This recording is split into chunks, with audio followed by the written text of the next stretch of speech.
మెదక్లో ఎమ్మెల్సీ కవిత మాట్లాడుతున్నారు. ఇప్పుడు ఆ లైవ్ చూద్దాం. క్రిస్టియన్ సోదరులందరితో కూడా కలిసి ఆ వేడుకల్లో పాల్గొనడం నా పూర్వజన్మ సుకృతంగా నేను భావిస్తూ ఉన్నాను. మెదక్ చర్చ్కి ఎంతో చరిత్ర ఉంది, మనందరికీ తెలుసు. 100 సంవత్సరాల క్రితం ఇక్కడికి వచ్చి మరి దాదాపు అప్పటి పైసలలో చూసుకుంటే 14 లక్షల రూపాయలు ఆనాడే ఖర్చు పెట్టి ఒక 10,000 మందికి ఆహారం ఇచ్చేటటువంటిగా, ఉపాధి కల్పించేటట్టుగా అల్టిమేట్గా పనిచేసి అనేక సేవా కార్యక్రమాలు చేస్తూ మరి మన తెలంగాణకు తలమానికంగా నిలబడి ఏషియాలో 2వ అతిపెద్ద చర్చిగా పేరుగాంచినటువంటి ఈ చర్చ్ దర్శించుకోవడం అన్నది మామూలు విషయం కాదు. బీఆర్ఎస్ పార్టీకి, కేసీఆర్ గారికి, క్రైస్తవ సోదరులకి పేగుబంధం ఉన్నది.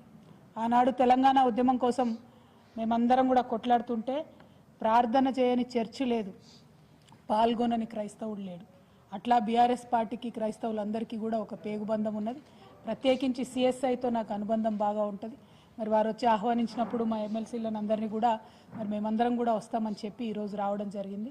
ఫైనలీ రావడం, అందరితో పాటు వేడుకల్లో పాల్గొనడం, ఆ క్రీస్తు ప్రభు దయ వల్ల మరి మన తెలంగాణ సుభిక్షంగా ఉండాలని చెప్పి మనస్ఫూర్తిగా నేను కోరుకుంటా ఉన్నాను. మరి మీ అందరికి కూడా తెలుసు, మెదక్ ఒక జిల్లా కావాలి అనేటటువంటిది మనందరికి కల ఉండే.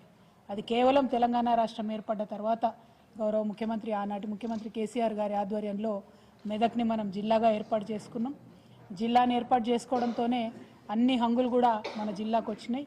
ప్రత్యేకంగా మెడికల్ కాలేజ్ కావచ్చు, ఎస్పీ ఆఫీస్ కావచ్చు, కలెక్టరేట్ కావచ్చు, అనేక రకాలైనటువంటి డెవలప్మెంట్ అన్నీ కూడా వచ్చినటువంటి సందర్భం. నిజంగా మెదక్ ఎంత ప్రత్యేకంగా అనిపిస్తుంది అంటే, మెదక్ గురించి ఆలోచన చేస్తేనే మనసు ఆహ్లాదంగా ఉంటుంది. అమ్మగారు ఊరు కాబట్టి నాకు కొంచెం ఆ ప్రేమ కూడా ఉంటుంది.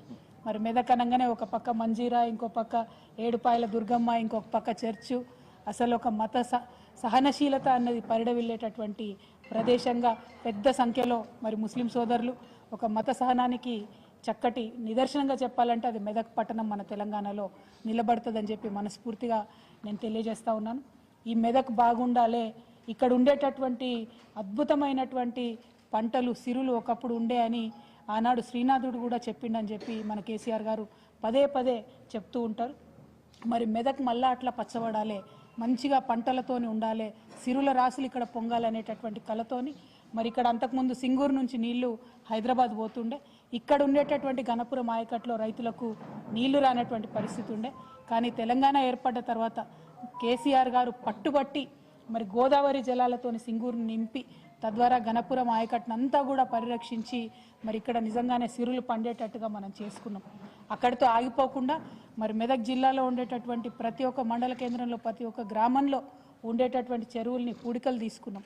పూడికలు తీసుకున్నటువంటి వాటన్నిటిని కూడా మరి కాలువలతో అనుసంధానం చేసి తప్పకుండా 365 రోజులు చెర్లలో నీళ్లు ఉండాలనేటటువంటి కళ కేసీఆర్ గారికి ఉన్నది. దానికోసమే కాళేశ్వరం నుండి ఇక్కడికి నీళ్లు తెచ్చుకోవాలని అనుకున్నాం. ఆ పనులు సగంలోనే ఇప్పుడు వచ్చినటువంటి ప్రభుత్వం ఆపడం అన్నది నిజంగా దారుణం.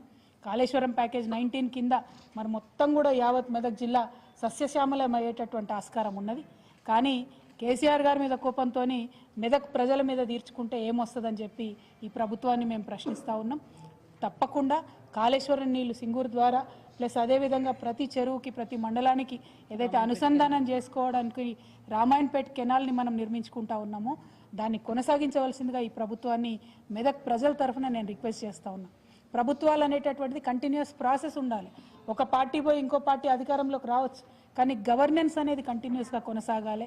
ప్రజల కోసం చేపట్టినటువంటి ఈ పథకాలను ఆపవద్దు అని చెప్పి మేము గౌరవ ముఖ్యమంత్రి గారికి విజ్ఞప్తి చేస్తూ ఉన్నాం. ఎందుకంటే ఇది ఇబ్బంది పడ్డటువంటి నేల, కష్టాలు పడ్డటువంటి నేల, చాలా కరువును చూసినటువంటి ప్రాంతం. ఆ కరువునంతా కూడా తరిమేసే విధంగా ఈ ప్యాకేజ్ 19 కానీ మన కాలువలు కానీ మనం నిర్మాణం చేసుకున్నాం కాబట్టి, రామాయణపేట కెనాల్ కానీ ప్లాన్ చేసుకున్నాం కాబట్టి ఆ పనులను ఎట్టి పరిస్థితుల్లో ఆపొద్దని గౌరవ ముఖ్యమంత్రి గారిని మేము కోరుతా ఉన్నాం.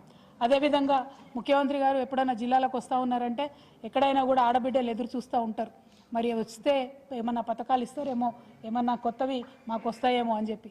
ఇవాళ యావత్ తెలంగాణలో కూడా మహిళలు మరి క్రిస్మస్ గిఫ్ట్ రాలేదని అనుకున్నారు. అట్లనే రంజాన్ తోఫా ఎగిరిపోయింది, అట్లనే బతుకమ్మ చీర కూడా ఎగిరిపోయింది. ఇవన్నీ ఒకప్పుడు ఇచ్చుకున్నాం, ఇప్పుడు ఏది లేనటువంటి పరిస్థితి. పోనీ క్రిస్మస్ గిఫ్ట్ తీసేసిండ్రు, మరి మహాలక్ష్మి పథకం కింద మాకేమన్నా 2,500 రూపాయలు ప్రకటిస్తారేమో ఇలా మంచి రోజు అని చెప్పి తెలంగాణ మహిళలు అనుకున్నారు. మరి కళ్యాణ లక్ష్మితోని 1 తులం బంగారం ఇస్తారేమో అని అనుకున్నారు. ఏది లేదు, ఏం ఆలోచన లేదు. మహిళలు అనేటటువంటి వాళ్ళు మరి ఎంతో కొంత ఆశతోని ఈ ముఖ్యమంత్రి గారు వస్తే, కొత్త పార్టీ వస్తే మాకేమన్నా మంచి జరుగుతుందేమో, మరి కేసీఆర్ సార్ 2000 ఇస్తా అంటుండు, ఈయన 4000 ఇస్తా అన్నాడు కదా అని చెప్పి ఆలోచనతో ఓట్లు వేసినటువంటి వాళ్ళు కూడా ఉన్నారు. కానీ ఇలా సంవత్సరం అయిపోయింది, ఒక్కొక్క ఆడబిడ్డకి 2000 వస్తున్న వాళ్ళకు 4000 ఇస్తా అని ఇయ్యలేదు ఈ ప్రభుత్వం. కాబట్టి ఒక్కొక్క ఆడబిడ్డకి ఈ ప్రభుత్వం 24,000 రూపాయలు అప్పుబడి ఉందని చెప్పి నేను తెలియజేస్తా ఉన్నా. అట్లానే మరి 18 ఏళ్ళు నిండంగానే స్కూటీలు ఇస్తామని చెప్పి ఆడపిల్లలకి, మరి ఈ సంవత్సరంలో 18 ఏళ్ళు నిండిన వాళ్ళందరికీ కూడా మరి స్కూటీ ఇస్తారా ఇయ్యరా ఏం సంగతి అన్నది కూడా ముఖ్యమంత్రి గారు మా ఆడపిల్లలకు చెప్పాలి. మరి వచ్చే సంవత్సరం 18 ఏళ్ళు అయ్యేటోళ్ళకన్నా ఇంకా 5 రోజులు అయితే కొత్త సంవత్సరం వస్తుంది.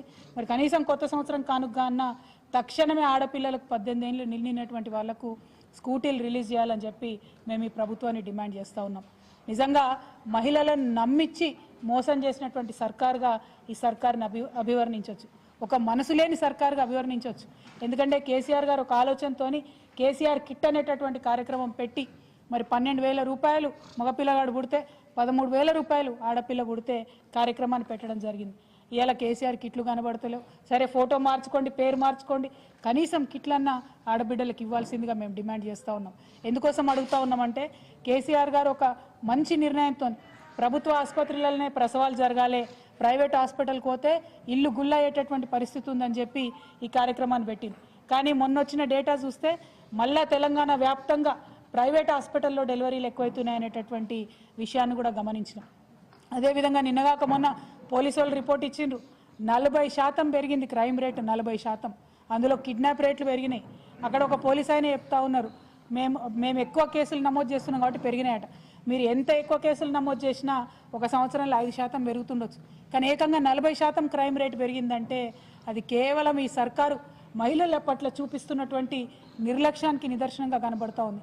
ఇవాళ మహిళా భద్రత మీద మీకు సోయలేదు, మహిళలకు ఇవ్వాల్సిన పథకాల మీద మీకు సోయలేదు, ఏ అంశంలో కూడా మీరు పట్టనట్టుగా ఉంటున్నారు.